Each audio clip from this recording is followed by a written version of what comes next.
বিয়ের আগে তো শুটকি মাছের গন্ধ সহ্যই হতো না, আর এখন বিয়ের পরে শুটকি মাছ হাতে নিয়ে ঘুরি, 2 দিন পর পরে শুটকি মাছ রান্না করতে হয়। আসসালামু আলাইকুম এভরিওয়ান, আশা করি আপনারা সবাই অনেক ভালো আছেন। আলহামদুলিল্লাহ, আমরাও অনেক ভালো আছি। আমার নতুন আরেকটি ভিডিওতে আপনাদের সবাইকে ওয়েলকাম। এই তো সকাল সকাল নাস্তাটা করে নিয়ে ভাবছিলাম দুপুরে আজকে শুটকি মাছের তরকারি রান্না করব। আজকে শুটকি মাছটা আমি মূলা, আলু আর বেগুন দিয়ে রান্না করব।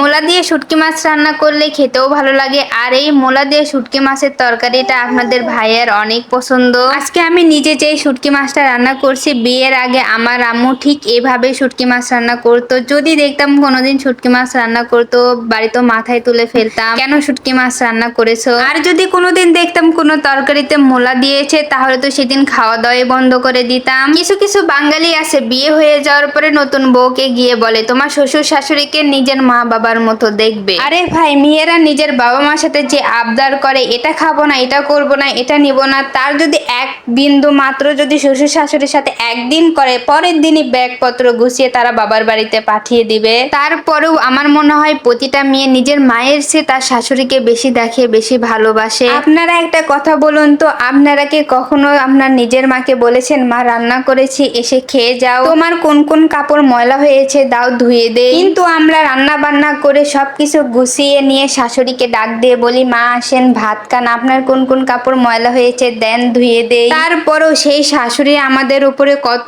অভিযোগ, তাই না? ঠিক এই কারণেই শাশুড়ি কখনো মা হতে পারে না, আর মা তো মাই হয়, মার জায়গায় কি কাউকে দেওয়া যায়? আমার এই কথা শুনে হয়তো আপনাদের অনেকেরই খারাপ লাগতে পারে, কিন্তু আমার মনে হয় এই সব কথাগুলো একদম বাস্তব কথা, আমাদের বাস্তব জীবনের সাথে একদম মিল আছে। যাই হোক, আপনাদের সাথে গল্প করতে করতে এখানে আমার শুটকি মাছের তরকারিটাও রান্না হয়ে গেছে। তারপরে এই ভিডিওটা ছিল বিকালবেলায় আপনাদের ভাইয়া বলছিল একটু পেয়ারা মাখাও, এই জন্য আমি পেয়ারাটা ভালোভাবে কেটে নিলাম। তারপরে আমি 2টা শুকনা মরিচ সুন্দরভাবে পুড়িয়ে নিয়েছি। আমার এই ভিডিওটা যদি আপনাদের কোথাও কোনো অংশে একটু হলেও ভালো লেগে থাকে, প্লিজ আমার পাশে থাকবেন। শুকনো মরিচ দিয়ে দেওয়ার পরে পরিমাণ মতো এখানে লবণ দিয়ে দিলাম, তারপরে দিয়ে দিলাম তেঁতুল। তেঁতুল দিয়ে কোনো কিছু মাখা খেতে আমার তো অনেক ভালো লাগে, আপনাদের কার কাছে কেমন লাগে কমেন্টে জানাবেন।